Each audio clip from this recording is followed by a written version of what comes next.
40 lives at risk. The deaf girl who trusted bikers when no one else did. The Silent Guardian, complete corrected version, part 1. Blood dripped from Sloane Callahan's torn feet onto the scorching asphalt. She couldn't hear the semi-truck screaming toward her at 60 miles per hour. Couldn't hear her own ragged breathing tearing through her chest. Couldn't hear the distant sirens that would arrive too late to save 40 men from execution. Sloane was 14 years old, deaf since birth, and she was running out of time. Her legs gave out 30 feet from the bar entrance. The world tilted sideways. Concrete rushed up to meet her face. She hit the doors with both palms and crashed through into darkness and diesel fumes and the smell of old leather. 40 pairs of eyes turned toward her. She collapsed at a giant's boots and shoved a blood-smeared notepad into his hands. 5 words that would summon 500 warriors. 5 words that would change everything. 5 armed men outside. But we're getting ahead of ourselves. Because 3 hours ago, Sloane Callahan was invisible. And invisible had kept her alive for 14 years. The Arizona sun hammered down on Ironwood like God's own fist. Heat shimmered off the cracked pavement in waves that made the trailer park look like it was melting.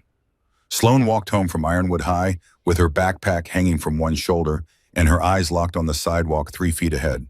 Stay small, stay quiet, stay invisible. She'd learned that lesson the hard way. 14 years of it, to be exact. 14 years of teachers who smiled and nodded and forgot her name by the next class. 14 years of classmates who looked through her like she was made of glass. 14 years of being the deaf girl nobody wanted to deal with. Different was dangerous. Different got you hurt. So Sloane had learned to fold herself into corners and disappear. The main road home went past Casey's Diner and the gas station and the strip mall where the popular kids hung out after school. That route was 2 miles of exposure, 2 miles of potential humiliation, 2 miles of Kieran Murphy and his friends looking for someone to torment. So Sloane took the back way.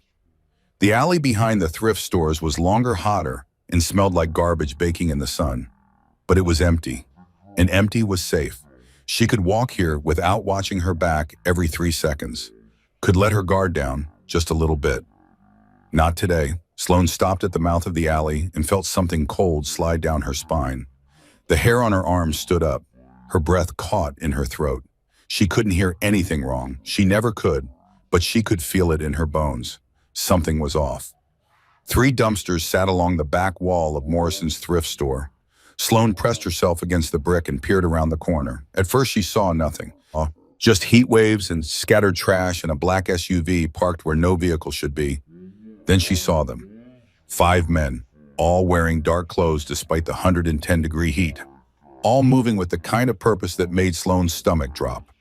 The tallest one opened the SUV's rear hatch. The other 4 gathered around. Sloane should have run, should have turned around and taken the long way home. Should have done what 14 years of invisibility had taught her to do. But she didn't. She dropped into a crouch behind the nearest dumpster and watched.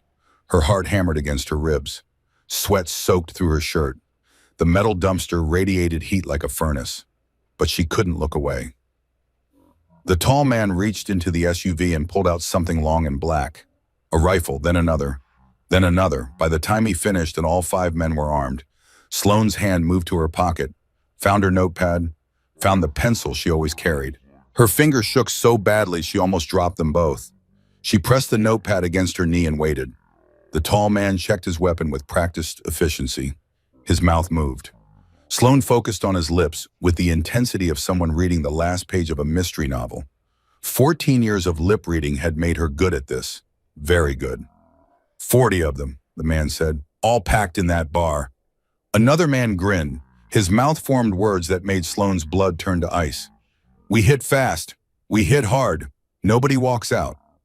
A third man laughed silently. Hell's angels won't know what's coming. The notepad slipped from Sloane's fingers. She caught it before it hit the ground, pressed it against her chest, forced herself to keep breathing. She knew that bar, the Devil's Crossroad. Every Thursday afternoon, the Iron Brotherhood chapter met there. She'd seen them her whole life. Leather vests with death's head patches, beards and tattoos and motorcycles that shook the ground when they rode past. Faces that scared tourists and made children stare. But Sloan had also seen them fix Mrs. Patterson's roof after last year's monsoon, seen them buy school supplies for kids whose parents couldn't afford pencils. Last Christmas, they delivered toys to sick children at the hospital. Her mother worked the night shift there. She'd told Sloan about it, about these terrifying men with their gentle hands and quiet generosity. 40 men, 40 fathers and brothers and sons, 40 lives about to be snuffed out by 5 strangers with rifles and nothing to lose. Sloan pressed her back against the dumpster and tried to think. The smart thing to do was run home, lock the door, pretend she'd never seen anything. That's what survivors did. That's what invisible girls did. But 40 people would die. Her mother's voice echoed in her head. Words signed into her palm when she was 6 years old and crying because the other kids wouldn't play with her. You are not less, Sloan. You are different. Different is power. Sloan looked at the armed men one more time, calculated the distance. 2 miles to the bar, maybe less if she cut through the industrial park. The sun was a hammer. The heat was a wall. Her sneakers were worn thin. She had no water, no phone, nothing but a notepad and a pencil and the knowledge that 40 men were about to die if she didn't move. She ran. The first quarter mile wasn't so bad. Adrenaline carried her forward. Fear pushed her faster than she'd ever moved in her life. Her backpack bounced against her spine. Her sneakers slapped concrete in a rhythm she couldn't hear but could feel in her bones. Then her lungs started to scream. Half a mile. The industrial park stretched out around her like a concrete desert. Warehouses with blank walls, empty parking lots, no shade, no water, no help. The sun pressed down on her skull like a hand trying to crush her into the pavement. Sloan's vision started to blur. She blinked away sweat, pushed harder. Her mother always said she was stubborn, said it like it was a bad thing. Right now, it was the only thing keeping her upright. 3/4 of a mile. A delivery truck pulled out of a side street without looking. Sloan cut across its path. The driver's face twisted in rage. His mouth formed words she was glad she couldn't hear. The truck's horn blasted. She felt the vibration in her chest cavity, felt the wind as it passed inches behind her. She didn't slow down. 1 mile. Her foot caught a crack in the sidewalk. The world tilted. She went down hard with her palms out and her knees hitting concrete like hammers. Pain exploded up her legs. Blood welled from her scraped palms. Her notepad flew from her grip. No, no, no, no, no, no. Sloan scrambled forward on hands and knees, grabbed the notepad. The pages were smeared with blood and sweat. Some of the writing had blurred, but the message was still readable. Barely. She forced herself to stand. Her legs shook, her palms burned. Every step sent fresh pain shooting up her shins. She didn't care, couldn't care. There was no time for pain. Behind her, maybe a mile back, one of the armed men had looked up when she ran. Had he seen her? Did he know it didn't matter? Nothing mattered except reaching that bar before the shooting started. Keep moving, keep moving, keep moving. 1.25 miles. Her vision tunneled. The edges of the world turned gray. She couldn't feel her feet anymore. Couldn't feel anything except the pounding of blood in her skull and the desperate need to keep putting one foot in front of the other. A construction zone blocked the sidewalk. Orange cones, caution tape, workers in hard hats waving their arms and shouting. Sloan didn't stop. She ducked under the tape, leaped over a pile of tools. A worker grabbed at her shoulder. His hand caught empty air as she twisted away. 1.5 miles. A pit bull lunged from someone's yard. The chain snapped tight. The dog's jaws worked in what must have been furious barking. Sloan couldn't hear it. She only saw the teeth and the fury, and the owner yanking the dog back while screaming at her. She kept running. 1.75 miles. Her legs weren't working right anymore. Each step was a conscious decision. Lift the foot. Push forward. Land. Repeat. Her body was shutting down.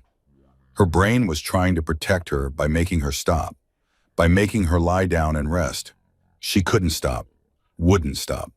The Devil's Crossroads sat at the end of a long street line with auto repair shops and bail bondsman offices. Sloan could see it now. See the motorcycles parked in neat rows outside. See the neon sign that wasn't lit during the day. See the door that led to 40 men who had no idea death was coming. 2 miles. The bar entrance loomed ahead. 8 concrete steps leading up to double doors with blacked-out windows. Sloane hit the steps at full speed. Her legs finally gave out. She collapsed forward. Her knees struck concrete. Her palms hit the doors. The impact sent fresh pains shooting up her arms. The doors burst inward. Sloane fell through into darkness and cool air and sudden silence. Her knees hit the floor. She looked up. 40 faces stared back at her. The bar was full, more than full, men everywhere, leather vests with patches and colors, beards and tattoos and bottles of beer frozen halfway to lips. The laughter had stopped. The conversations had died. Every single person in the room was staring at this wild-eyed teenage girl covered in blood and sweat and dust. For 2 heartbeats, nobody moved. Then a man at the center of the room stood up. He was massive, 6'6" easily, shoulders like a truck, beard that hung down to his chest in a thick braid. His vest said VP under the death's head patch. His eyes were the color of slate and just as hard. Flint Iron Hand O'Rourke. Everyone in Ironwood knew that name. They said he'd ridden through a tornado once to deliver medicine to a stranded family. Said he'd broken a man's jaw for hitting a woman outside a gas station. Said his hands had done terrible things and beautiful things in equal measure. Those hands were up now, palms open, moving slowly like he was approaching a wounded animal. He crossed the floor towards Sloane with measured steps, knelt down in front of her, his eyes locked on hers. His mouth moved slowly, deliberately, giving her time to read his lips. "You're safe now. What happened?" Sloane's fingers fumbled with her notepad. The pages were soaked with sweat and spotted with blood.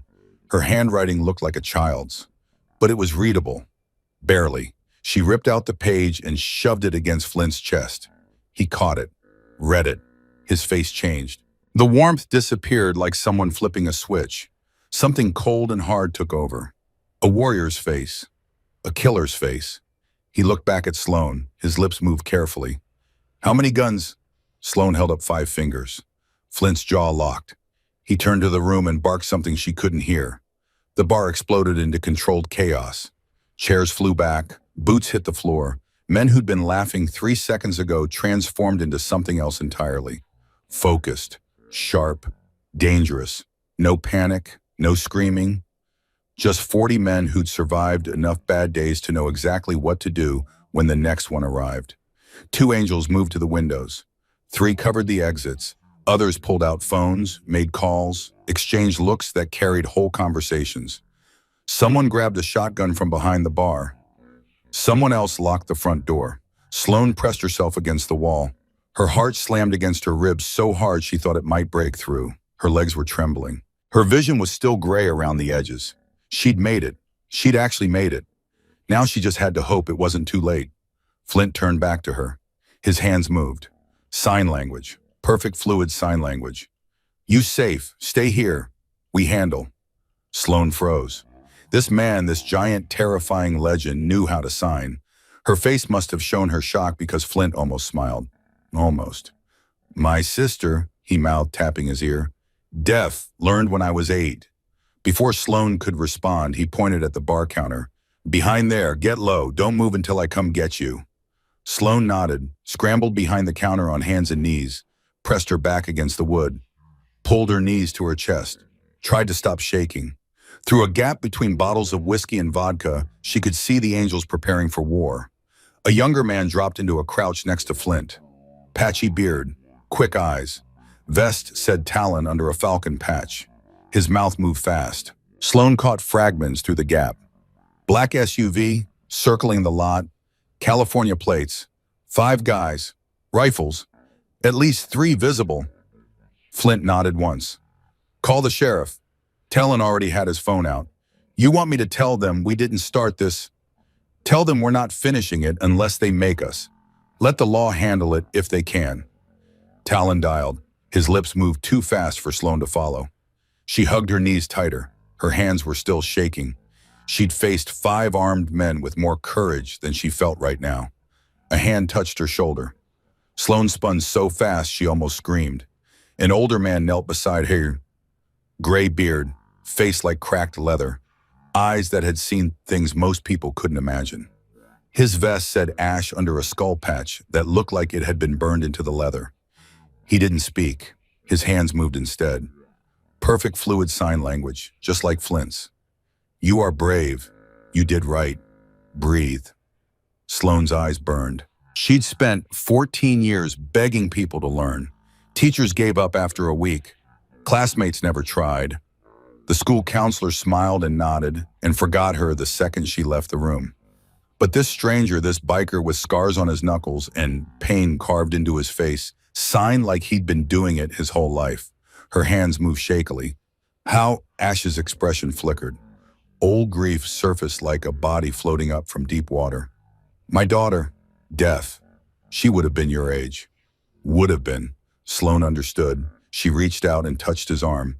Ash covered her hand with his own, squeezed once. Then he positioned himself between her and the door, a human shield made of leather and scar tissue and grief transformed into purpose. For the first time in 14 years, Sloane wasn't alone. We got a problem. Talon's voice cut through the room. Sloane watched his lips through the bottles. Sniper, roof across the street, using the water tower for cover. Flint didn't flinch. Can we see him? No, angle's wrong. Then nobody moves, nobody gives him a target. Flint faced the room. Sloane couldn't hear his words, but she saw every man in the bar go still. She saw the shift, the way 40 warriors became 40 statues. A thick-necked man stepped forward. His vest said butcher under a cleaver patch. His mouth formed words that looked like protest, like argument. Flint's response made the man's eyes drop, made him step back, made him nod. Through the window, red and blue lights began to pulse. Sloane felt the sirens first, a vibration that grew stronger until the whole floor hummed beneath her. Then the lights cut through the dusty windows, red and blue flashing against walls and bottles, and then 40 faces that had been certain they were going to die today. Relief rippled through the room like a wave. Sloane saw shoulders drop, saw tight jaws relax, saw men exchange fierce grins that said, "We made it, we actually made it." 5 minutes passed, maybe 10. Sloane had lost track of time. Her body was shutting down now that the adrenaline was fading. Her hands throbbed. Her knees screamed. Her head pounded like someone was hitting it with a hammer. The door opened slowly. A woman in a tan uniform stepped through. Badge on her chest, gun on her hip, gray hair pulled back in a tight bun. She scanned the room with the practiced eye of someone who'd walked into plenty of bad situations and walked back out of most of them. Sheriff Beth O'Brien. Sloane recognized her from the news, from the posters at school about drug awareness, from that one time she'd come to give a talk about safety that nobody listened to. The sheriff's eyes swept across 40 angels frozen in defensive positions. Something like respect crossed her face. "Clear," she said loud enough for even Sloane to catch the movement of her lips. "Got all 5. Nobody hurt." The room exhaled, 40 men breathing at once. The sound must have been deafening. Flint stepped forward. His lips formed a question. "The sniper. My deputy tased him before he could squeeze off a shot." The sheriff's eyes narrowed. "You got lucky, real lucky. These weren't local boys playing tough. These were professionals." "Yeah," Flint's voice was flat. "We figured." O'Brien's gaze swept the room again, landed on Sloane's hiding spot behind the counter. "That her? The one who warned you?" Sloane didn't want to come out. 14 years of practice told her to stay hidden, stay small, stay invisible, stay safe. But Ash touched her shoulder. His hands moved gently. "You are safe, you are hero, come." She stood on shaking legs. 40 angels stepped aside. A path opened from the bar to where the sheriff stood. Every eye in the room locked onto Sloane. Not with pity, not with confusion, not with that look she'd gotten her whole life, the one that said, "Poor thing's so unfortunate." With respect. Sheriff O'Brien walked toward her slowly, spoke clearly so Sloane could read her lips. "You ran all that way by yourself to warn them." Sloane nodded. "Honey, those men were Viper Clan, hit squad out of California. They've been trying to push into this territory for months." The sheriff's voice softened in a way that made Sloane's chest tighten. "Without you, I'd be calling 40 families right now to tell them their husbands and fathers weren't coming home." Sloane's knees buckled. Flint caught her, held her up. His hands were gentle despite their size, despite the scars, despite everything. She needs water, he said. Food. And someone needs to call her mother. I'll handle the mother. O'Brien pulled out her phone. You take care of the kid. Flint looked down at Sloane, this tiny, bloody, sweat-soaked girl who had just saved everyone in the room, who had run 2 miles through killing heat because 40 strangers mattered more than her own safety. Yeah, he said quietly. We got her. O'Brien stepped outside to make the call. Sloane let Flint guide her to a booth, sat down heavily. Someone brought water. She drank it so fast she choked. Ash appeared with a first aid kit, started cleaning the blood from her palms with movements so gentle she barely felt it. Talon slid into the booth across from her, pulled out his phone, typed quickly, turned the screen toward her. You just saved 40 lives. What's your name? Sloane took the phone with shaking hands, typed back, Sloane Callahan. I'm 14. I live in the trailer park on Dixon Road. Talon read it, looked up at her. Something shifted in his eyes, something that looked like wonder mixed with heartbreak. I have a daughter, he typed. She's 12. If someone like you hadn't been walking down that alley today, she'd have lost her father. He paused, typed more. Thank you doesn't even begin to cover it, but thank you. Sloane's vision blurred. She pressed her palms against her eyes, felt her shoulders shake. 14 years of being invisible. 14 years of being less than. 14 years of wondering if anyone would even notice if she disappeared. Now 40 men knew her name, knew her face, saw her clearer than anyone ever had. Ash moved around the table, sat beside her, didn't touch, just sat there. Solid, warm, present. And when Flint finished with the sheriff and came to check on her, he didn't interrupt. Just leaned against the booth and stood guard. Sloane cried until she had nothing left, until her chest hurt and her eyes burned and her throat was raw from sobs she couldn't hear. And nobody told her to stop.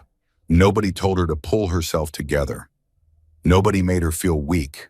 They just let her feel. And somehow, that made everything better. She was wiping her face with her sleeve when the door slammed open. Every angel tensed, hands moved toward weapons. Flint stabbed forward, positioning himself between the entrance and Sloane's booth. A woman stood in the doorway, hair wild, eyes wilder, still wearing yesterday's scrubs from her shift at the hospital. She looked like she'd driven here at 90 miles an hour and left pieces of her sanity scattered along the highway. Sloane Deirdre Callahan didn't wait for anyone to move. She shoved through the crowd of leather and muscle like they were made of smoke, crossed the room in 5 strides. Sloane was moving before she knew it. They collided in the middle of the floor. Deirdre's arms crushed around her. Sloane buried her face in her mother's shoulder and breathed in the smell of disinfectant and cheap perfume and home. I'm sorry, Sloane signed when Deirdre finally pulled back. I didn't mean to scare you. Deirdre shook her head hard, signed back with fierce intensity. Don't you ever apologize for being brave, ever. Mrs. Callahan. Deirdre spun around, shoving Sloane behind her. Protective, fierce, ready to fight anyone who came near her daughter. Flint stood there, massive, intimidating, patient. What happened to my daughter? He told her. Everything. The armed men, the ambush plan, Sloane's 2-mile run, the warning, the arrests. Deirdre listened with her mouth open, her hand never leaving Sloane's arm. When Flint finished, she turned back to her daughter. You saw men with guns, she signed, and you ran toward the danger. Sloane nodded. To warn people you don't even know. Another nod. Deirdre's face crumpled. She pulled Sloane close, pressed kisses against her hair, her forehead, her cheeks. You stupid, brave, incredible girl. Her voice broke. Sloane felt the words vibrate through her mother's chest. I am so proud of you and so angry at you, and I love you so much, I can't breathe. They stood like that for a long time. Mother and daughter holding each other in a biker bar while 40 men watched in silence. While the Arizona sun hammered down outside. While somewhere in the distance, 5 arrested gunmen sat in the back of patrol cars and wondered how everything went so wrong. Sloane leaned against her mother's shoulder and felt the familiar warmth, the familiar heartbeat. For the first time all day, she let herself relax. But it wasn't over. Sheriff O'Brien came back 30 minutes later. Her face was grim. Sloane watched her pull Flint aside. Watched their lips move. Watched Flint's expression go dark. When the sheriff left, he crossed to Sloane's booth and knelt down. His hands moved carefully. Problem. The men today, not the end. More coming. Sloane's blood turned to ice. Her hands moved shakily. What do you mean? Flint spoke aloud for Deirdre's benefit. Viper Clan. Gang those guys belong to. We stopped their trafficking operation 3 months ago. Saved 12 women they were moving across the border. Deirdre's hand found Sloane's shoulder, gripped tight. What does that have to do with my daughter? Nothing yet. Flint's jaw tightened. But if they find out who tipped us off, if they figure out it was a kid, he paused. They might come looking, might see it as unfinished business. The room went silent. Sloane watched her mother's face cycle through fear, then rage, then something harder, something dangerous. Over my dead body, Deirdre said. Flint nodded. Over ours, too. He stood, faced the room. Sloane couldn't hear his words, but she watched 40 heads nod. Watched hands slap against leather. Watched something pass between these men. A decision, a promise. When he turned back, his face had changed. No longer worried, now certain. His hands moved slowly so Sloane could follow every sign. Little sister, Iron Brotherhood, just made you a promise. You saved us. Now we protect you. Both of you. Deirdre gripped Sloane's shoulder. What exactly does that mean? Flint's lips curved into something that wasn't quite a smile, something fiercer. Means your daughter just got 40 big brothers. He glanced at his phone, already buzzing with messages. And by tomorrow, when word gets out, he tapped the death's head on his chest. Going to be a whole lot more than 40. Sloane didn't understand, not yet. She didn't know that phones were lighting up across 5 states. That encrypted messages were carrying her story from chapter to chapter. That men who'd never met her were clearing schedules, filling gas tanks, preparing to ride. She didn't know that by this time tomorrow, her life would be unrecognizable. All she knew was Ash beside her, patient and calm. Talon showing her dumb videos on his phone to make her smile. Flint standing guard by the door. Her mother's hand never leaving her shoulder. She was exhausted, terrified. Her legs throbbed, her palms stung. Her head pounded like a drum. But underneath all of that, something new flickered. Not hope, not yet. Something smaller, more fragile. The first spark of believing she mattered. The sheriff returned one more time before they left. Pulled Flint aside again. Sloane watched them talk. Watched Flint's expression shift from concern to something cold and calculating. When the conversation ended, he gathered the angels, spoke to them in low tones. Sloane couldn't follow it all, but she caught fragments. Confirmed intelligence, 20 more operatives already in state, looking for whoever tipped us off. Ash returned to the booth, signed to Sloane. We're moving you tonight, you and your mother, somewhere safe. Where? Sloane asked. Our compound, outside Mesa, walls, security, brothers on watch 24 hours. Deirdre leaned forward. For how long? Until the threat is neutralized. Flint appeared behind Ash. Could be days, could be weeks. But you're not going back to that trailer tonight. Sloane looked at her mother, saw the fear, saw the exhaustion, saw 14 years of struggle etched into every line of her face. They'd barely made rent last month. The electric bill was past due. Medical debt from when Sloane was diagnosed as a baby still haunted them. And now they had to abandon the only home they had. Deirdre signed to Sloane, said, What do you want to do, baby? Sloane looked around the bar at 40 men who'd been strangers 2 hours ago, who were now standing between her and death, who were offering protection without asking for anything in return. I think we should go, she signed back. Deirdre nodded, turned to Flint. Okay, we'll go, but I need to pack some things first. We'll escort you, give you 30 minutes, then we ride. They left the bar surrounded by 12 motorcycles. Sloane sat in the passenger seat of her mother's beat-up Corolla and watched engines rumble to life around them. Headlights cut through the late afternoon sun. Sun, chrome gleamed. Leather moved like a living thing. The convoy rolled through Ironwood's empty streets. People came out of houses to stare. Cars pulled over. Children pointed and waved. Sloane pressed her face against the window and watched the world react to this impossible parade. Her mother gripped the steering wheel with white knuckles. I can't believe this is happening. She caught herself, repeated the words slowly, making sure Sloane could read her lips in the dim light of the dashboard. Sloane nodded. I know. How did we get here? You did the right thing, baby. You saved lives.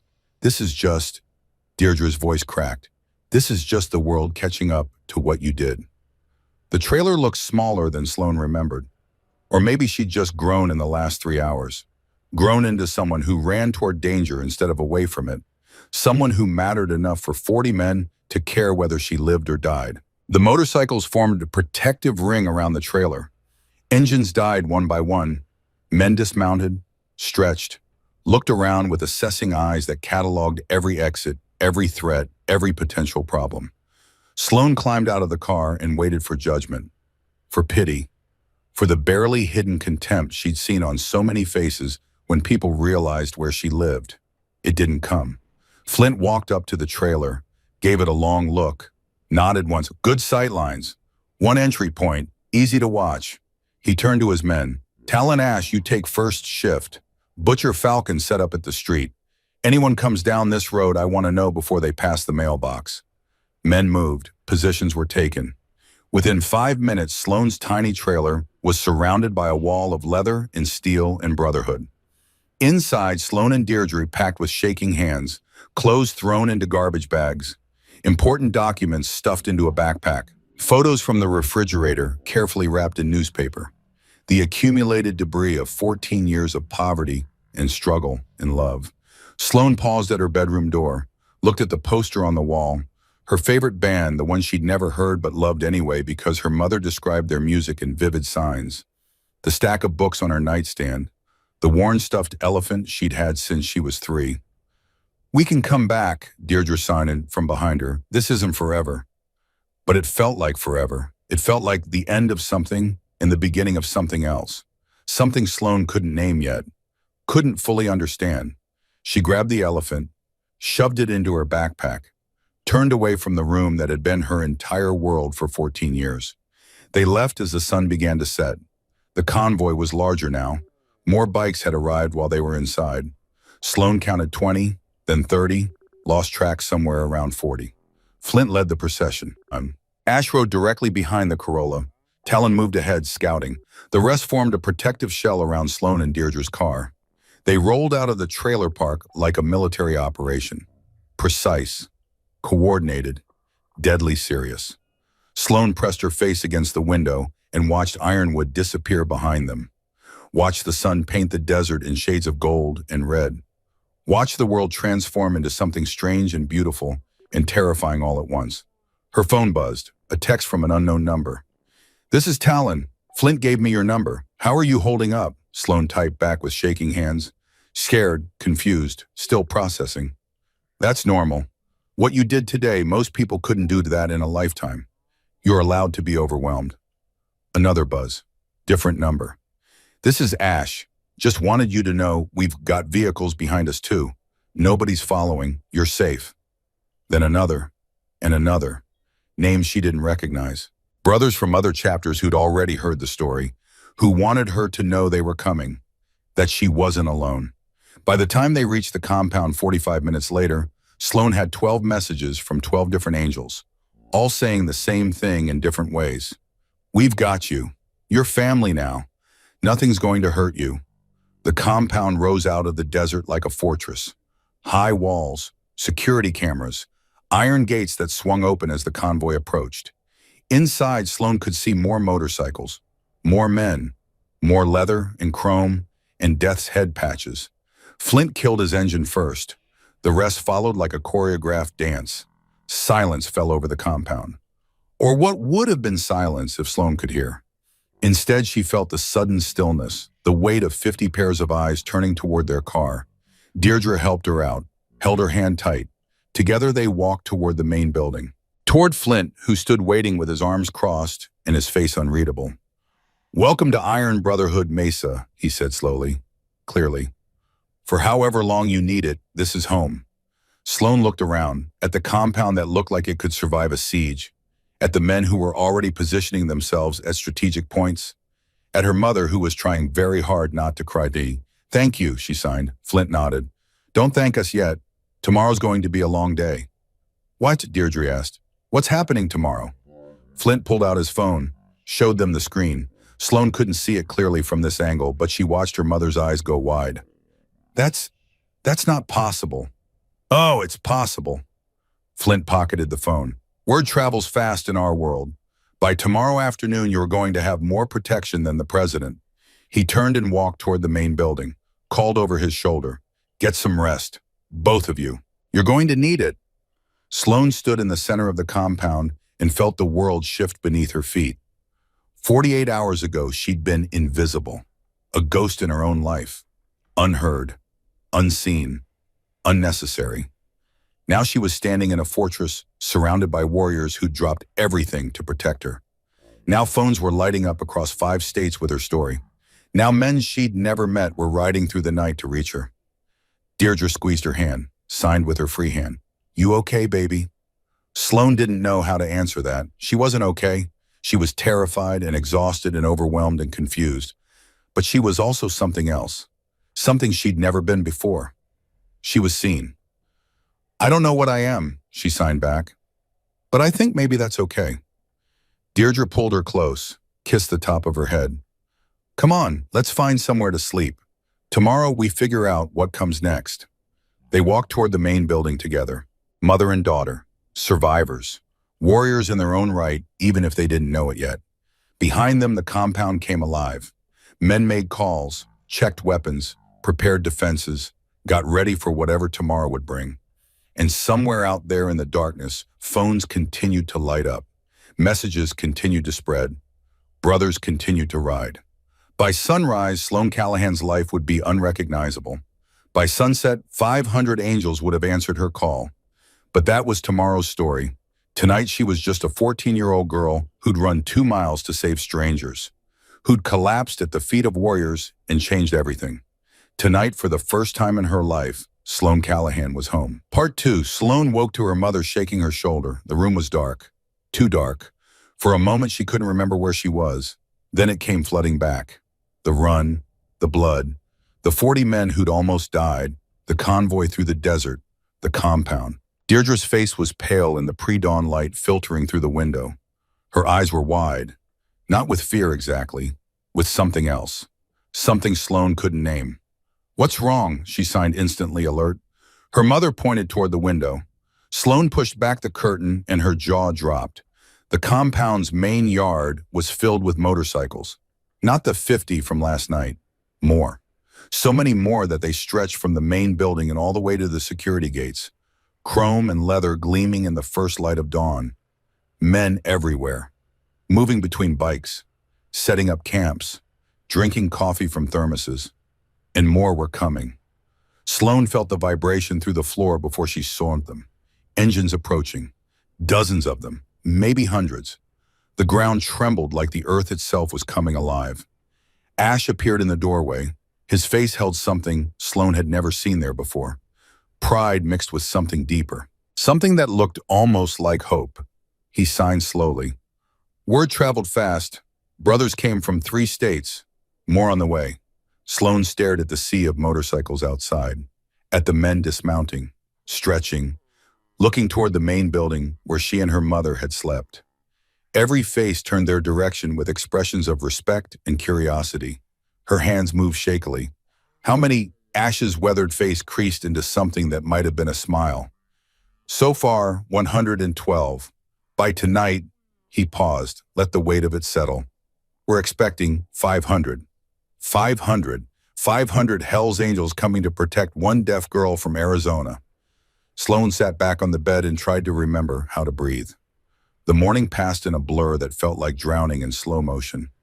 Sloane stepped outside with Deirdre and felt the world shift beneath her feet.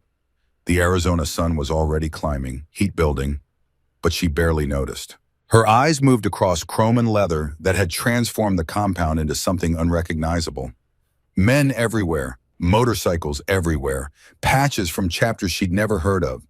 Nevada, New Mexico, Colorado, California, even one from Oregon with a mountain lion patch that looked like it had been worn for decades. They were all looking at her. Ash moved to her side immediately. His hands formed words of comfort. Don't be afraid. They came for you. To honor you. Sloane's chest tightened. I don't understand. Why would strangers drive hundreds of miles for someone they've never met? Ash's weathered face softened in a way that made him look years younger, made the pain carved into his features ease just slightly. Because you did something they understand. You protected family even when it wasn't your family yet. A massive man of proportion, easily 6'4", arms like tree trunks, beard braided with silver beads that caught the morning light. His vest read Sergeant at Arms under a New Mexico chapter patch. Road name Crusher. He stopped in front of Sloane and dropped to one knee. Sloane froze. This giant, this warrior who looked like he could break her in half without trying, was kneeling before her like she was someone important, someone who mattered. His lips moved slowly, deliberately, giving her time to read every word. Name's Crusher. Drove 9 hours through the night. Wanted to shake the hand of the girl who saved my brothers. He extended his hand, scarred, calloused, but held with such gentleness it made Sloane's throat tighten. She took it. His grip was firm but careful, like he was holding something precious that might break. Thank you for what you did, he said. My brother Flint, he's got 3 kids. They get to see their daddy tonight because of you. He stood, nodded once, walked back to join the others. Sloane turned to Ash. Her eyes were wide. Did that just happen? Ash smiled. The first real smile she'd seen from him. That's going to happen a lot today. Get used to it. She didn't think she ever would. Over the next hour, 17 more angels approached. Some came alone, some in pairs. Each one knelt. Each one thanked her. Each one looked at her like she'd given them something more valuable than gold. Their lives, their brothers' lives, their futures. Sloane's face was wet with tears by the time a van pulled up at the compound gates. A woman jumped out, silver-streaked hair flying, moving with the kind of authority that made men twice her size step aside without question. She pushed through the crowd like a force of nature. Catherine Mama Hawk Reynolds. Sloane recognized her from last night's video call. She reached Sloane and pulled her into a hug so fierce it knocked the breath from her lungs. There she is. Mama Hawk pulled back, hands on Sloane's shoulders, studying her face with sharp eyes that saw everything. You look exhausted. When did you last eat a real meal? Sloane blinked. She couldn't remember. Yesterday was a lifetime ago. That's what I thought. Mama Hawk turned to Deirdre. You must be Mom. I'm Catherine. Most people call me Mama Hawk. And before you ask, no, I didn't earn the name by being sweet. Deirdre actually laughed. A real laugh that sounded like relief and exhaustion mixed together. I gathered that. Good. We understand each other. Mama Hawk snapped her fingers toward the van. Boys, start unloading. Groceries go in the kitchen. Clothes go in the room. And if I see anyone tracking dirt inside, I'll break their kneecaps. 3 younger men scrambled to obey. Sloane watched in amazement as bags and boxes started flowing toward the main building. Food, clothes, toiletries, things she and her mother had been rationing for months because money was always tight and there was never enough. This is too much, Sloane signed to Ash. He shook his head, signed back firmly. This is just the beginning. Mama Hawk caught the exchange, pulled out her phone, typed rapidly, showed Sloane the screen. Nothing is too much for you. Get that through your head right now. You saved my family. This is the least we can do. Sloane's eyes burned. She nodded. Couldn't trust herself to respond with words or signs.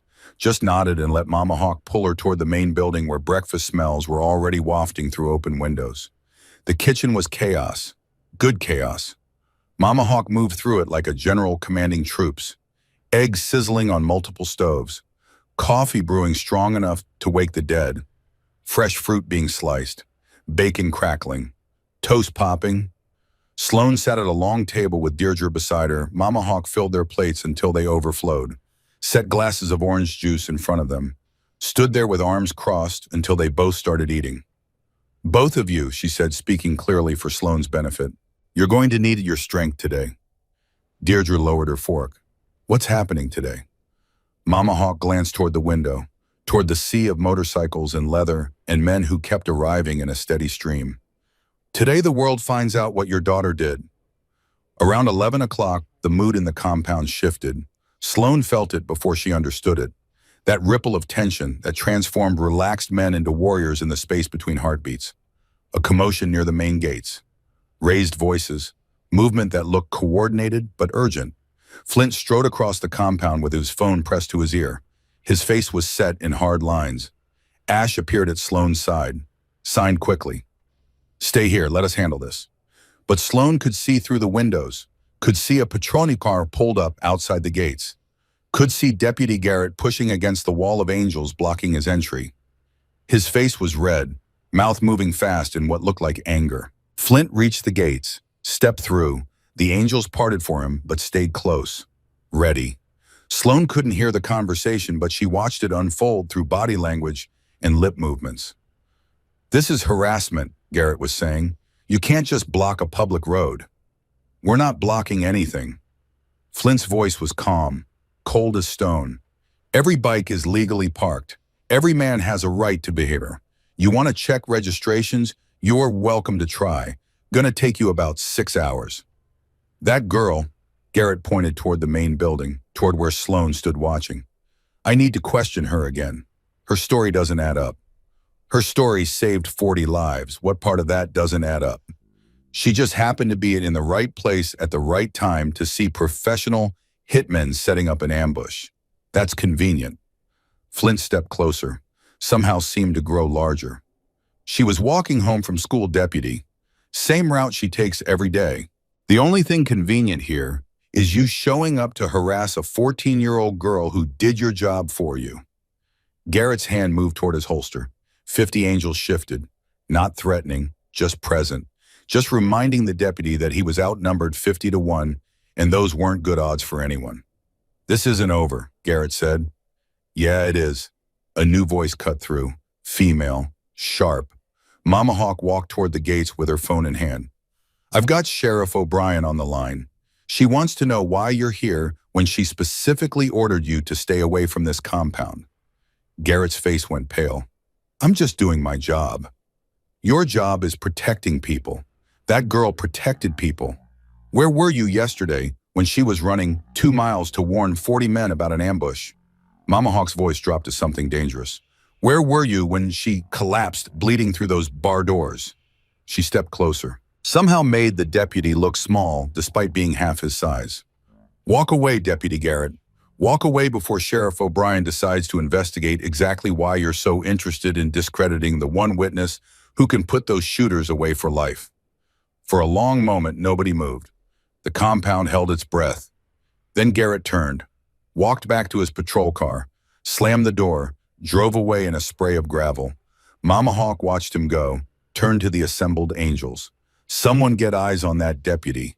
I don't trust him." Flint nodded, gestured to Talon. "You heard the lady." Talon was already on his bike, engine roaring to life. He followed Garrett's patrol car at a discreet distance. 3 other bikes peeled off to join him, a tail the deputy would never shake. Sloane stepped outside. Mama Hawk saw her and shook her head. "Don't let him get in your head, sweetheart. Some people can't stand it when someone else does something brave. Makes them feel small." "He thinks I'm lying," Sloane signed. Ash translated for the crowd. Several angels made sounds of disgust. "He thinks you're a threat," Mama Hawk corrected, "because you are. To him, to his worldview, to everything he thinks he knows about power and who deserves it." She placed a hand on Sloane's shoulder. "You're a 14-year-old deaf girl who saved 40 lives. That terrifies men like him. So he has to make you wrong. Has to make you suspicious. Has to diminish what you did." Sloane looked at this fierce woman who had driven hours to protect her. "Why?" "Because if you're right, if you're a hero, then what's his excuse? He's got a badge and a gun and all the authority society gives him. And he did nothing. You've got nothing but courage. And you did everything." Mama Hawk's eyes blazed.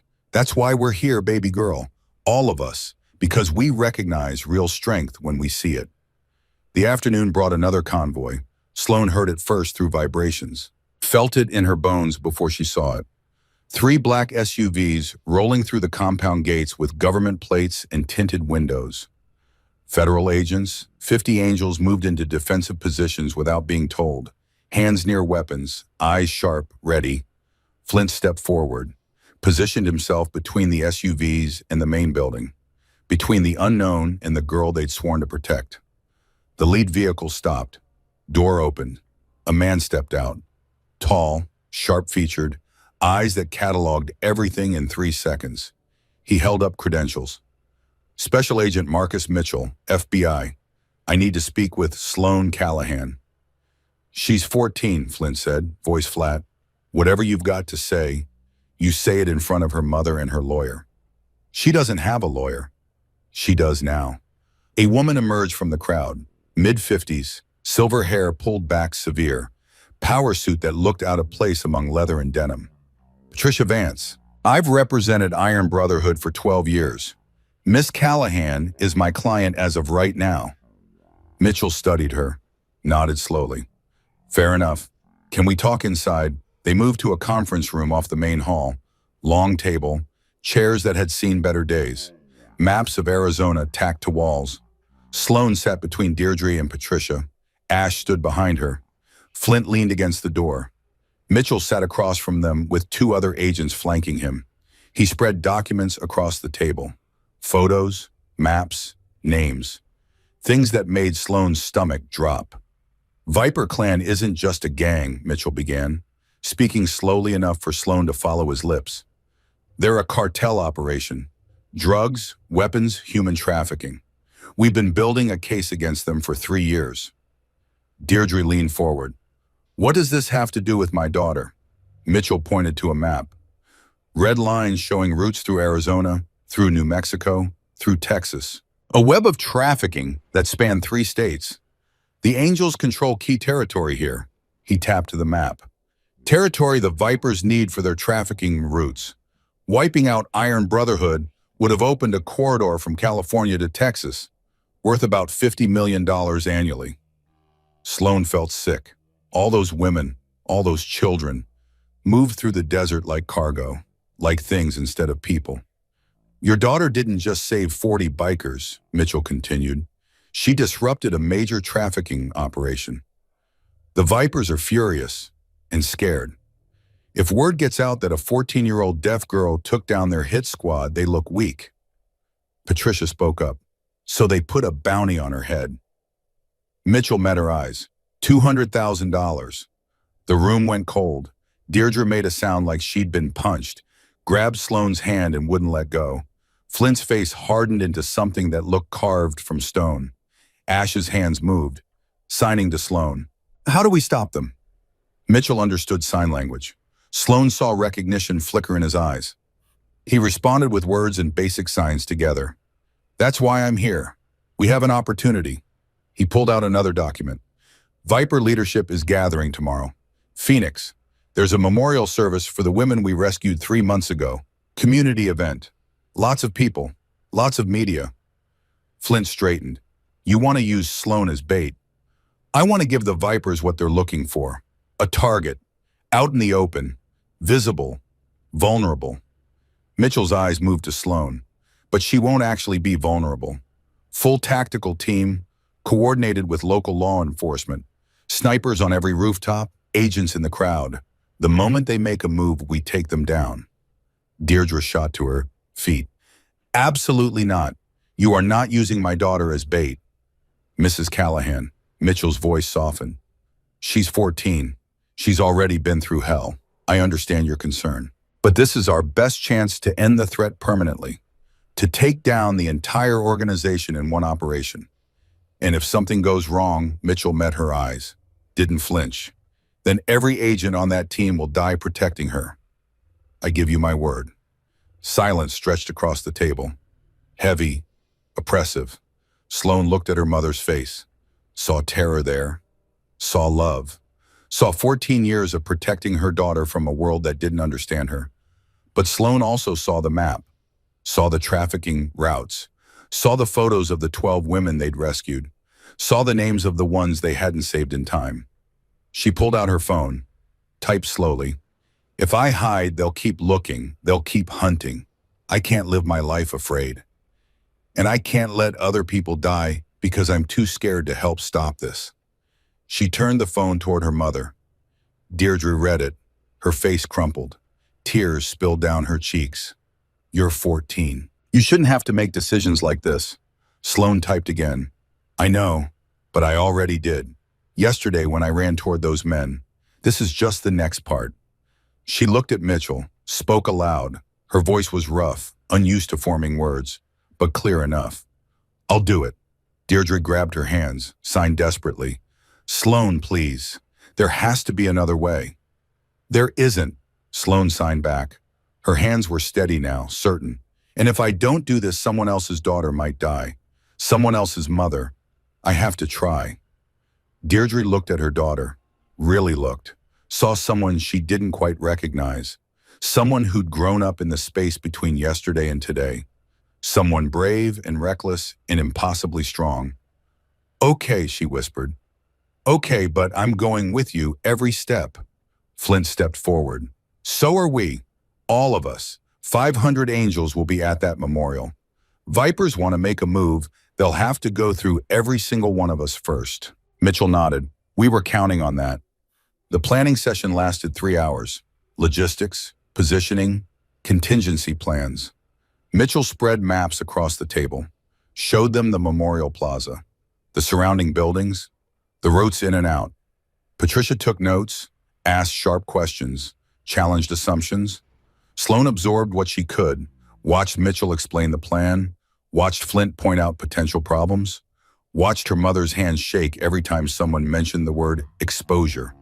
But she also noticed things, small things, details that Mitchell glossed over, patterns in the traffic flow, sight lines that didn't quite work, timing that felt off. She raised her hand. Mitchell stopped mid-sentence, looked at her. Sloan typed on her phone. The plaza has 3 main entrances. You've got agents covering 2, but this one, she pointed to the eastern entrance. It's blocked by construction. Your intel shows it's closed, but I pass there every week going to my audiologist. They finished that work 2 weeks ago. It's open. Mitchell leaned forward, studied the map, pulled out his phone, made a call, listened. His face changed. She's right. Intel was outdated. That entrance is open. He looked at Sloan with something new in his eyes, respect mixed with surprise. Good catch. That could have been a problem. Patricia smiled. Seems like your operation just got better. They worked for another hour. Mitchell adjusted positions, added coverage to the eastern entrance. Sloan watched, listened, pointed out 2 more small details that might matter. A reflection angle that could blind snipers. A vendor that always parked in a spot that blocked sight lines. Each time Mitchell listened, adjusted, improved the plan. By the time they finished, the sun was setting. Mitchell stood, extended his hand to Sloan. Miss Callahan, thank you for agreeing to this. I know it's asking a lot. Sloan shook his hand, typed one more message. Just make sure it works. I don't want to die tomorrow. Mitchell's face was grave. Neither do I. I've got a daughter your age. If she did what you did yesterday, he paused. I'd be as terrified as your mother. But I'd also be as proud. He looked at Deirdre. Your daughter is remarkable, Mrs. Callahan. After Mitchell left, Sloan felt the weight of it crash down. The compound had grown dark. Stars were emerging. 500 motorcycles sat silent in the main yard. 500 men were preparing for tomorrow. And she was the reason. The catalyst. The bait.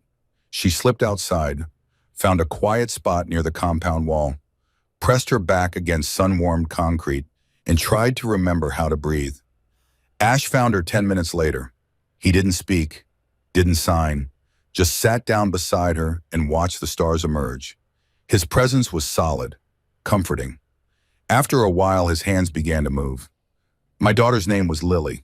Sloan turned to face him fully. She was deaf, like you, born that way. His hands moved slower now, weighted with memory. Beautiful, brave, stubborn as hell. Never let anyone tell her what she couldn't do. He paused, looked at the stars. She got sick when she was 12. Cancer, fought for 3 years, never complained, never gave up.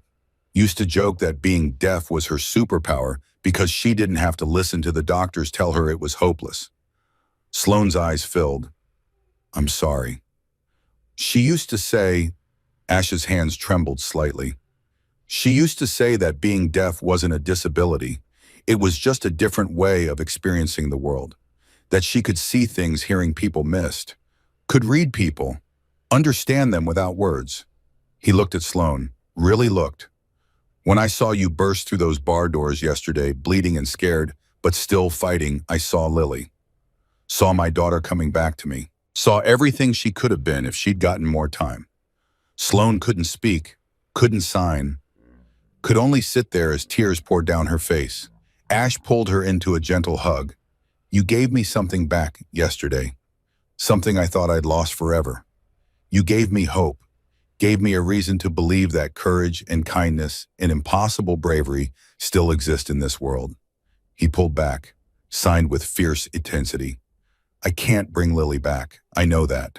But maybe I can help you, protect you, give you the life she didn't get to live. Sloan signed against his chest. You already have. You already are. They sat together for a long time, father and daughter in everything but blood. Grief and hope and love mixed together under Arizona stars. A truck pulled up at the compound gates an hour later. Old Ford pickup, dents in rust, Marine Corps veteran plates. An older man climbed out. Gray hair, careful movements, eyes that had seen things most people couldn't imagine. Ash stood so fast he almost fell. His face changed, something raw cracking through the stoic mask. Chief, the old man smiled. Hey kid, heard you found someone worth protecting again. They crossed the distance and embraced, held each other for a long moment, two soldiers reconnecting across decades. When they separated, Ash's eyes were wet. He turned to Sloan, signing, This is Malcolm Fraser. He was my commanding officer, saved my life more times than I can count. Malcolm approached Sloan, moved slow, gave her time to read his lips. So you're the one everyone's talking about, the girl who ran 2 miles to save strangers. Sloan nodded, unsure how to respond to this weathered warrior who radiated authority and kindness in equal measure. I've known Ash for 40 years, Malcolm continued, served with him overseas, watched him come home broken, watched him lose his daughter, watched him survive when most men would have given up. He placed a hand on her shoulder. I've never seen him look at anyone the way he looks at you. Sloan's throat tightened. You gave him something back, something he lost when Lily died. Malcolm's voice cracked slightly. Thank you for that. Whatever else happens, thank you. More angels arrived as darkness fell. Sloan watched from the main building windows, counted headlights, lost track somewhere past 200. The compound was running out of space. Men were setting up tents, laying out sleeping bags, parking bikes in any available inch of ground. Mama Hawk found her staring out the window. Overwhelming, isn't it? Sloan nodded. They're not here because they have to be. They're here because they want to be. Because your courage reminded them why they wear those patches in the first place. Mama Hawk stood beside her. We're not always the good guys, sweetheart. Sometimes we're the ones who scare people, who make mistakes, who do things we regret. She gestured toward the sea of leather and chrome. But we also protect. We also serve. We also stand between the innocent and the evil when nobody else will. And you showed us that at our best, we're a force for good in this world. Sloan typed on her phone. I just ran to warn them, that's all. That's everything. Mama Hawk took the phone, typed back. Most people freeze when they see evil. You ran toward it. That's the difference between existing and living, between being safe and being brave. Dinner was chaos, good chaos. 300 angels packed into the compound's dining hall and courtyard. Food spread across a dozen tables. Stories being swapped. Laughter rising. Brotherhood on display. Sloan sat between Deirdre and Ash. Picked at her food. Watched the celebration happening around her. These men had driven hundreds of miles. Left jobs and families and responsibilities. All for her. It should have felt good. Should have felt like victory. Instead, it felt like pressure, like weight, like responsibility she couldn't possibly carry. Ash noticed. His hands moved subtly. You okay? She signed back. Small movements under the table. What if I let them down tomorrow? What if something goes wrong and someone gets hurt because of me? Then we deal with it together. That's what family means. He paused. Lily asked me the same question before her surgery. What if I die, she said. I told her, what if you live? What if your courage saves you? Did it? She lived 2 more years. 2 years she wouldn't have had if she'd been too afraid to try to eat. His eyes held hers. Tomorrow you're going to walk into that plaza and face down killers who want you dead. You're going to be terrified. That's good. Fear means you're smart, but you're also going to do it anyway, because that's who you are. Sloane looked around the dining hall at 300 men who believed she was brave, who believed she was worth protecting, who had answered her call without question. She hoped they were right. Flint found her after dinner, gestured for her to follow. They walked to a quieter section of the compound, a small courtyard with benches and a fountain that no longer worked. Tomorrow's going to be hard, he said, signing as he spoke. Harder than yesterday. Yesterday you acted on instinct. Tomorrow you have to make choices. Have to stay calm while knowing you're a target. I know. Do you? Flint's eyes were serious. Because once you walk into that plaza, there's no backing out. No changing your mind. You're committed. And if the Vipers figure out it's a trap, if they change tactics, things could get very bad very fast. Sloane met his eyes. I understand. I need you to understand more than the danger. I need you to understand the plan, where to stand, when to move, how to signal if something feels wrong. He pulled out a small earpiece. You'll wear this. It's connected to Mitchell's team and to me. You can't respond, but you can hear. If we tell you to drop, you drop. If we tell you to run, you run. No hesitation, no questions. He pressed the earpiece into her hand.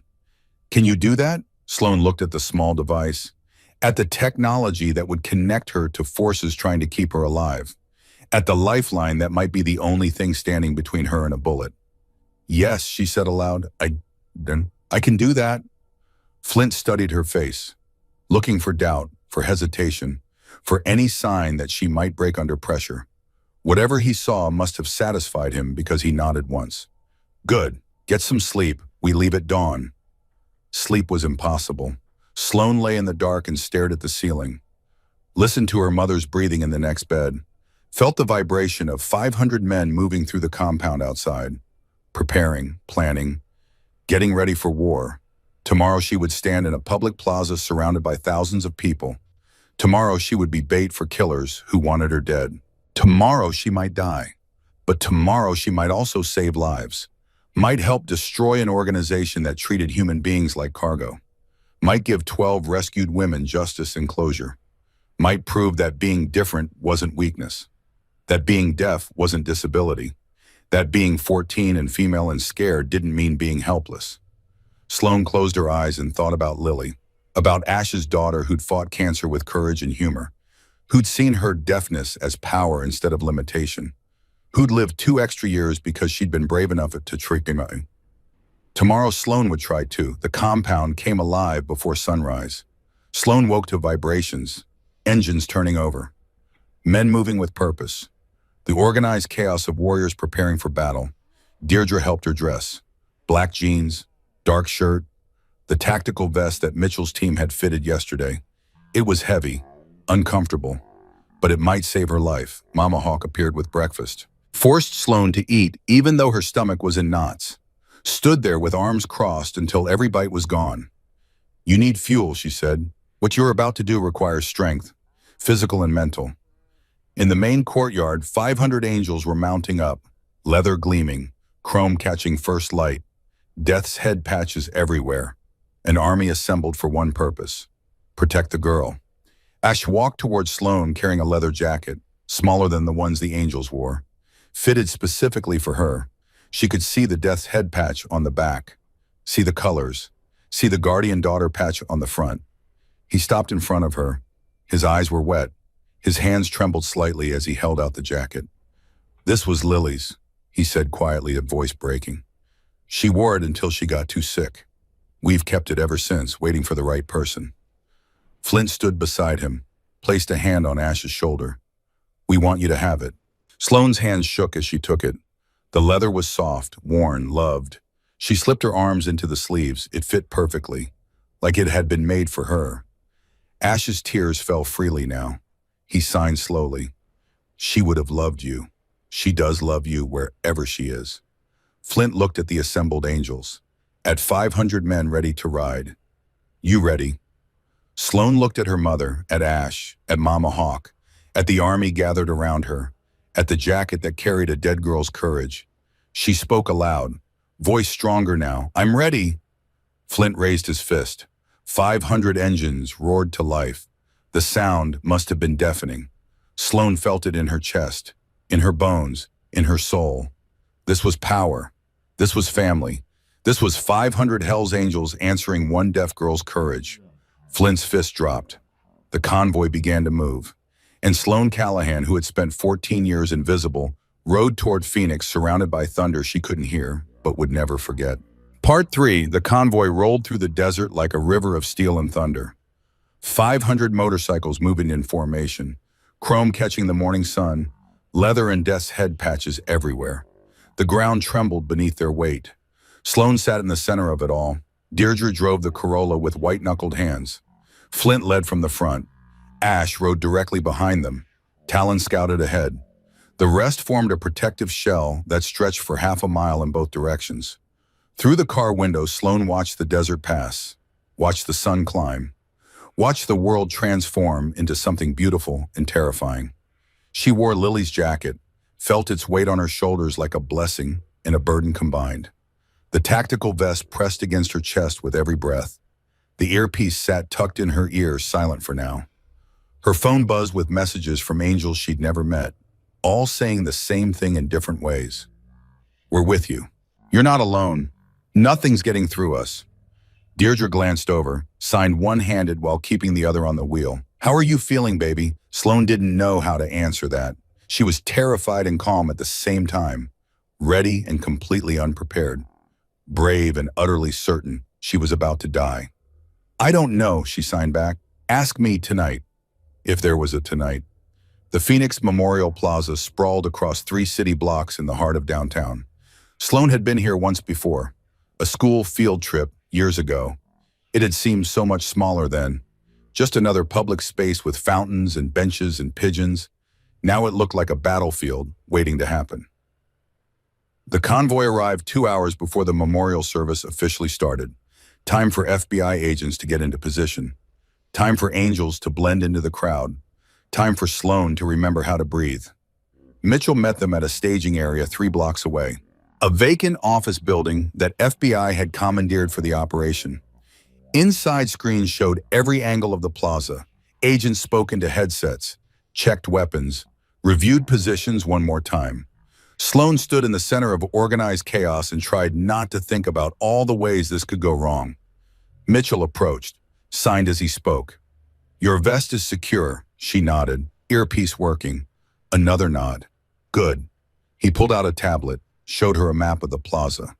You'll enter from the west side, walk to the center where the main memorial is. There's a fountain, stand near it, be visible. That's all you have to do. He traced routes with his finger. We have agents here, and here, snipers on these rooftops, angels positioned throughout the crowd. The moment anyone makes a move towards you, we close in. Sloane studied the map, spotted something, pointed to a building on the east side. What about there? That parking structure has direct sight line to the fountain. Mitchell checked his notes. It's closed for renovations. Is it? Sloane pulled out her phone, typed quickly. I drove past there last week. They finished the work. There were cars parked on the 3rd level. Mitchell's face changed. He turned to an agent. Verify that, now. 30 seconds later, the agent looked up. She's right. Structure reopened Monday. It's not in our intel. Mitchell swore under his breath, adjusted the map. Put a team in that structure. Sweep every level.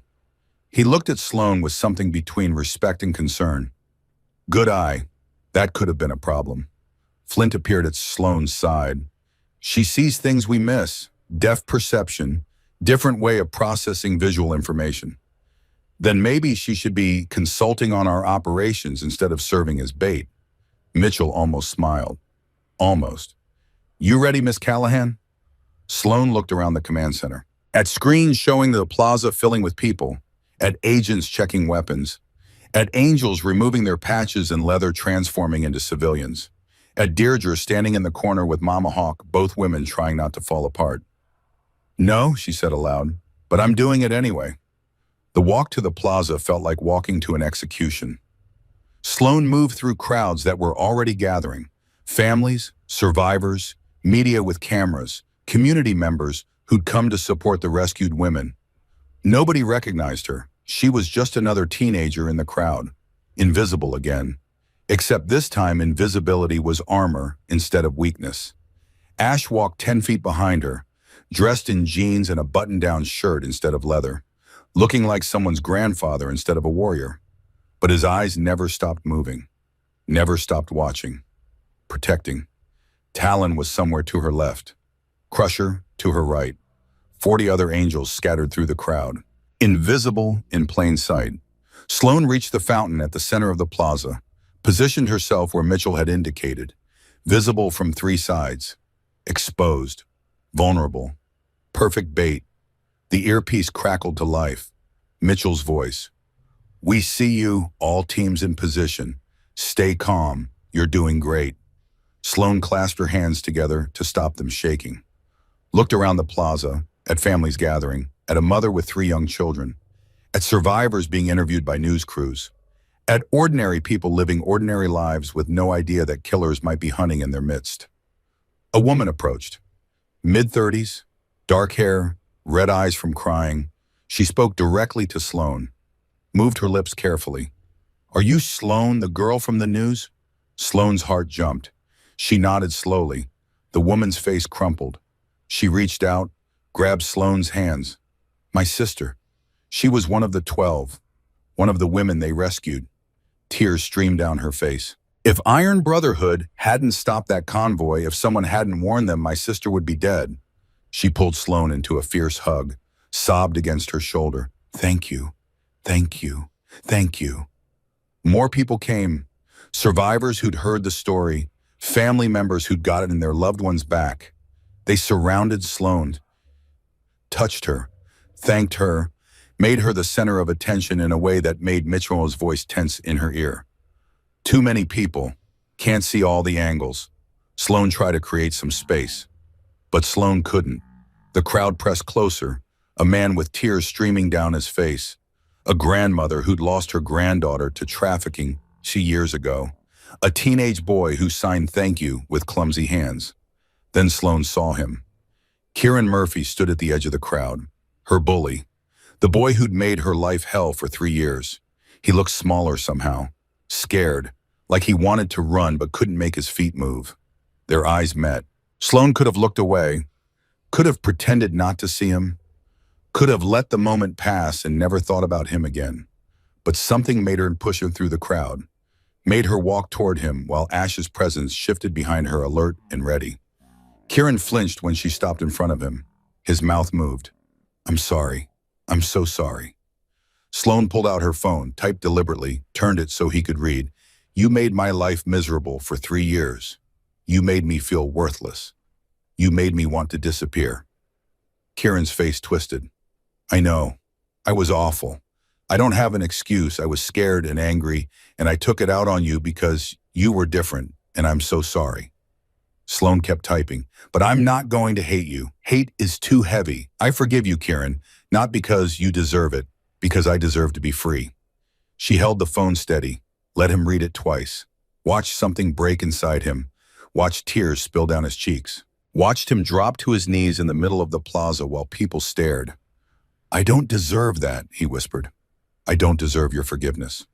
"None of us deserve grace," Sloan typed. "We just give it anyway." She turned and walked back toward the fountain, left Kieran kneeling there, left him to figure out what to do with forgiveness he hadn't earned.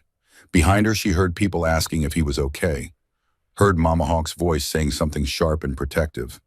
But Sloan kept walking, because forgiveness wasn't about him. It was about her, about choosing not to carry that weight anymore.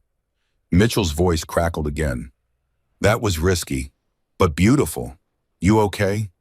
Sloan touched the earpiece, her signal that she heard him. The memorial service began at noon. A stage had been set up on the plaza's north side. Speakers took turns telling stories. Survivors shared their experiences. FBI representatives talked about the ongoing fight against trafficking. Community leaders called for change. Sloan stood by the fountain and watched.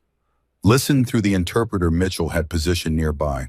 Felt the weight of hundreds of stories about women who'd been stolen, transported, sold.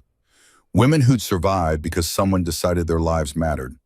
A little girl approached, maybe 6 years old, holding her mother's hand. The mother spoke to Sloan. "My daughter wanted to meet you. She saw you on the news." The girl stared up at Sloan with wide eyes. Then she moved her hands. Clumsy sign language. Clearly just learned. "Thank you for saving people." Sloan's eyes burned. She knelt down to the girl's level, signed back slowly. "You're learning sign language." The girl nodded enthusiastically. Her mother translated. She insisted, said if you can be brave without hearing, she wants to learn how to talk to people who are deaf. Sloan looked at this child who'd decided that difference deserved understanding instead of fear. Who'd taken the time to learn? Who saw deafness not as disability, but as something worth bridging? She pulled the girl into a gentle hug, felt small arms wrap around her neck, felt hope bloom in her chest despite everything. This was why. This moment right here. This was why she'd said yes to Mitchell's plan, because maybe her courage could teach this little girl that bravery came in all forms, that being different was power, that one person's choice to act could change everything. Mitchell's voice cut through, urgent. "Sloan, we have movement. North side, 2 suspects matching Viper descriptions. Stay calm. Don't move." Sloan's heart slammed against her ribs. The little girl pulled back. Sloan smiled at her, ruffled her hair, stood slowly, tried to look casual while terror crawled up her spine. "Keep eyes on the targets," Mitchell continued. "They're not making a move yet. Just watching. Sloan, stay visible. This is working." The crowd had grown, thousands of people now. News cameras everywhere. The stage speakers continued their testimonials.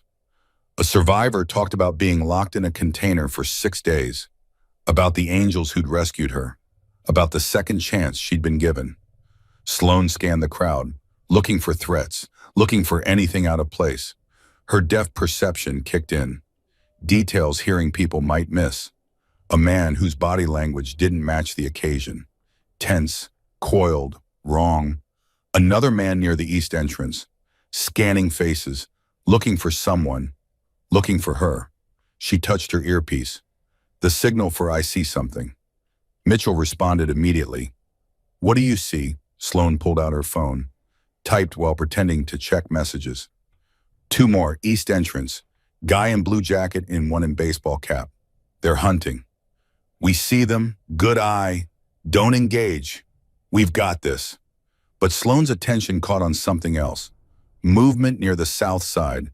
A cluster of children had gathered around a balloon vendor, laughing, playing, completely oblivious to the danger, and pushing through the crowd toward them. A young man, ordinary looking, nothing special, except his hand was inside his jacket, except his eyes were locked on Sloan, except everything about his body language screamed wrong, wrong, wrong. The shooter. But then his eyes shifted, not towards Sloan anymore, toward the children. His trajectory changed. He was heading for the kids, not her. Time slowed down. Sloan saw it happening like watching a movie, the man's hand emerging from his jacket, the gun appearing, black metal catching sunlight, his arm raising, aim shifting, not toward Sloan, toward the children. Maybe he couldn't get a clean shot at her. Maybe this was plan B, kill innocence, draw her out, force her to move. It didn't matter why, only that 3 seconds from now children were going to die. Sloan moved, not away, toward. She ran faster than she'd ever moved, faster than yesterday's 2-mile sprint, faster than thought. She hit the group of children like a linebacker, wrapped her arms around as many as she could, drove them toward the ground behind a concrete planter. The gun fired. Sloan felt the impact like a truck hitting her chest, felt herself flying backward, felt the world tilt sideways, felt concrete rushing up to meet her skull. Then chaos, screaming, running, bodies everywhere, parents grabbing children, people diving for cover. The plaza transformed from peaceful memorial to war zone in 3 seconds. Sloan lay on the ground, stared at the sky, tried to breathe. Her chest felt like someone had hit it with a sledgehammer. The vest had stopped the bullet. She knew that intellectually, but her body wasn't getting the message. Ash's face appeared above her.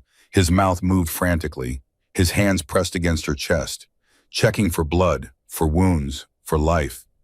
Vest, Sloan managed to say. Bullet hit vest. Relief flooded his face. He signed quickly. Stay down, don't move. But Sloan turned her head, saw the children she'd pushed down, saw them crying but alive, saw parents rushing in to scoop them up, saw that every single one of them was breathing. She'd done it, taken the bullet, saved them. Around the plaza, FBI agents swarmed. Ash had already tackled the shooter. 3 other angels piled on top. The man was screaming, fighting, going nowhere. Ambulance arrived with restraints, hauled him away, but Mitchell's voice was in Sloan's ear, triumphant. We've got them, all of them. 6 vehicles just attempted to flee. We intercepted every we want, but the entire Viper clan leadership is in custody. It's over, Sloan. It's actually over. Over. Sloan lay on the concrete and let the words sink in. Over. The threat, the fear, the hunting, over. Deirdre appeared, shoved through the crowd like a force of nature, dropped to her knees beside Sloan. Her hands ran over her daughter's body, checking, verifying, making sure. I'm okay, Mom, Sloan signed in. The vest stopped it. I'm just bruised. Just bruised, Deirdre repeated. Her voice broke. You took a bullet, Sloan. You put yourself between a gun and children you don't even know. I know, Sloan said. I'm sorry. Don't. Deirdre pulled her daughter up into a sitting position, held her face between her hands. Don't you dare apologize for being the bravest person I've ever known. Sloan started to laugh, then cry. Then both at once, the adrenaline was crashing. Her body was figuring out that it had almost died. Her brain was catching up to what she'd just done. Mama Hawk appeared with paramedics. They checked Sloan over, confirmed the vest had done its job. The bullet hadn't penetrated. She had a massive bruise forming across her sternum, possible cracked rib. But she was alive. The crowd had realized what happened, realized this teenage girl had just saved their children, had taken a bullet meant for innocence. They surrounded her slowly, carefully, like approaching something sacred. Then someone started clapping. Sloan felt it through vibrations, felt it build, felt it spread like wildfire through the plaza. Thousands of people, all of them beating their hands together for the deaf girl who'd saved lives she'd never even met. News cameras captured it all. The moment Sloan was helped to her feet, the vest visible where her jacket had fallen open. The children she'd saved pressed against their parents' legs, the angels forming a protective ring, the FBI agents leading handcuffed Viper clan members away. Mitchell approached. His face was tight with emotion he was trying to suppress. Miss Callahan, you just helped take down the largest trafficking operation in the Southwest. 12 members of Viper clan leadership are in custody, including Victoria Blackwell. He paused. Let that sink in. Victoria's been running this organization for 15 years. We've been hunting her for 8. She was at the plaza today, watching from a building across the street. When the shooting started, she tried to flee. We were waiting. Sloan's eyes widened. The mysterious female leader, the one pulling the strings, caught. Mitchell continued. You did that. A 14-year-old girl who ran 2 miles to warn strangers, who stood in the middle of a plaza as bait, who threw herself in front of a bullet to save children. He shook his head. I don't have words. Sloan pulled out her phone, typed with shaking hands. I was just trying to help. You did more than help. You changed everything. Mitchell glanced at the crowd, at the cameras, at the angels surrounding Sloan like an honor guard. You're going to be on every news station in America tonight. Your story is going to inspire millions. Are you ready for that? No, Sloan said honestly, but I wasn't ready for any of this. I'm still doing it. A reporter pushed through, microphone extended, camera rolling. She spoke directly to Sloan, clear enunciation. Can you tell us what happened? Why did you run toward the shooter? Sloan looked at the camera, at the lens that would carry her words to millions, at the chance to say something that mattered. She spoke aloud. Her voice was rough, unpracticed, but stronger than it had ever been. There were children. I saw the gun. I moved. That's all. She paused. I'm deaf. I've spent my whole life being told what I can't do, what I can't hear, what I can't accomplish. But yesterday I ran 2 miles to save 40 people. Today I took a bullet to save children. She touched her ear. Being deaf doesn't make me less. It makes me different. And different gave me the power to see threats before they happened, to read lips from across an alley, to stay calm when the world around me was chaos because I'm used to silence. Sloan looked directly at the camera. There are people watching this who feel invisible, who think being different makes them weak. I want you to know you're wrong. Your difference is your power. Use it. The reporter stared at her, speechless. The camera kept rolling. And Sloan turned away, done with being interviewed, done with being the center of attention. She just wanted to go home. Except home didn't exist anymore. Home was the Angels now. Home was compound walls and leather jackets and 500 warriors who'd answered her call. As the FBI cleaned up the scene, Mitchell pulled Flint aside. Sloan watched them talk, saw Mitchell's expression darken, saw Flint nod grimly. When they finished, Flint came to Sloan, signed as he spoke. They arrested Deputy Garrett 2 hours ago, found evidence he'd been on Viper Clan payroll for 18 months. He's the one who tipped them off about your identity, gave them photos, told them where you lived. Sloan's stomach dropped. The deputy who'd questioned her, who'd tried to discredit her. He'd been working for them all along. He's going to prison, Flint continued, for a very long time. Conspiracy, obstruction of justice, accessory to attempted murder. His eyes were hard. Justice served. The ride back to the compound was different. Slower, no urgency, no fear. Just 500 motorcycles rolling through the Arizona evening in formation. Victory lap instead of battle march. Sloan rode in the Corolla with her chest aching and her head spinning. Deirdre drove with one hand, the other stayed on Sloan's knee. Constant contact, making sure her daughter was real and alive and whole. They arrived at the compound as the sun touched the horizon, painting everything gold and red. 500 bikes parked in perfect rows. 500 angels standing in formation, waiting for her. Flint stood at the center. As Sloan climbed out of the car, he raised his fist. 500 voices roared. A sound Sloan couldn't hear but felt in every cell of her body. Triumph, pride, brotherhood. He waited until the noise died. Then he spoke, signing as he went, making sure Sloan could follow every word. Brothers, 3 days ago, a girl we'd never met ran 2 miles through hell to save 40 lives. Today, that same girl took a bullet meant for children, put herself between a gun and innocence without hesitation. He paused, let the weight of it sink in. That's not just courage. That's honor. That's sacrifice. That's everything we claim to stand for made real by a 14-year-old deaf girl. Flint walked towards Sloan, pulled something from his vest. A patch, different from the others. Silver wings spread wide. 3 words stitched beneath in deep red thread. Guardian daughter. This patch has never been given before. We created it for you because you're not just someone we protect. Your family. Our daughter. All 500 of us. He held out the patch. From this moment until your last breath, you are under the protection of every angel in the world. Hurt you and you hurt all of us. Sloan's hands shook as she accepted the patch. It was heavier than she expected. Solid, real. She looked at Flint, at Ash standing beside him, at Mama Hawk with tears streaming down her face, at 500 men who'd become her family.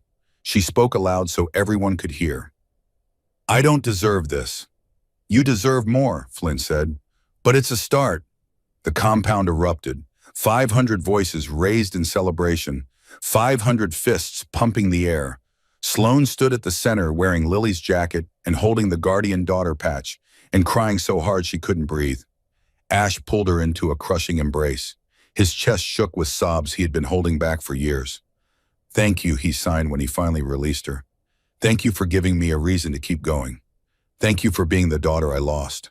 Thank you for being the father I needed, Sloan signed back. They held each other while the sun set and the compound celebrated and the world shifted into something new. The ceremony continued long into the night, stories shared, toasts raised, brothers who'd ridden from 1,000 miles away finally meeting the girl whose courage had summoned them. Each one approached Sloan, Each one thanked her. Each one looked at her like she'd given them something priceless. Purpose, meaning, proof that what they did mattered. Around midnight, the Sloan slipped away from the celebration, found a quiet spot near the compound wall, pressed her back against sun-warmed concrete, and watched the stars emerge. Flint found her there, sat down without speaking. Just presence. After a while, he signed, "You okay?" "I don't know what I am," Sloan admitted. 3 days ago, I was invisible. Now I'm on national news. I have 500 big brothers. I've been shot. I don't know how to process any of this. You don't have to process it tonight. You just have to survive it. The rest comes later. What happens now, Flint considered. Now you grow up, go to school, make friends, have normal teenage problems. Be bored for once. That sounds weird. Boring is good. Boring means safe. Boring means you get to have a future. He looked at her. After everything you've been through, you've earned boring. Sloan leaned against his shoulder. Will you stay? In my life, I mean, wild horses couldn't drag me away. You're stuck with us now, all of us. They sat together in comfortable silence. Father figure and daughter. Warrior and guardian. Family made through choice instead of blood. 6 months passed like a dream.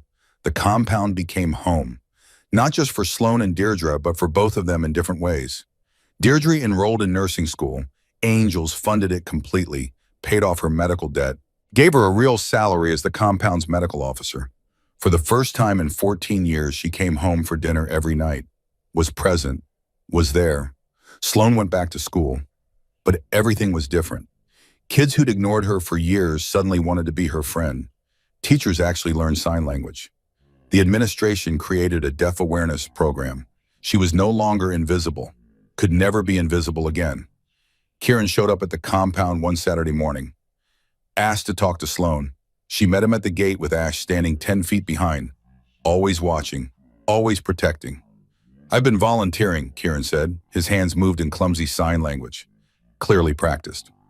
"At the deaf school across town, teaching self-defense to kids who get bullied." He paused. "I'm trying to be better, trying to earn what you gave me." Sloan studied him, saw genuine change. Saw someone trying. "Keep trying," she signed. "That's all any of us can do." A little boy named Finian started emailing her, 8 years old, deaf since birth. He'd seen her on the news. Started a sign language club at his school. 50 kids joined. They called themselves the Silent Warriors. Sloan visited once a month, taught them signs, told them stories, showed them that being different was power, that courage came in all forms. That one person's choice to act could change everything. The Viper clan collapsed. Victoria Blackwell cut a deal with federal prosecutors. Gave them everything. Names, routes, operations across 3 states. In exchange for life in prison instead of death penalty. 57 arrests followed. 12 major trafficking operations shut down. Hundreds of victims freed. Mitchell sent Sloan a letter. Thanked her. Told her that her courage had done more to destroy the trafficking network than 3 years of FBI investigation. Offered her a consulting position when she turned 18, teaching agents about deaf perception, about seeing threats others missed. But the biggest change was internal.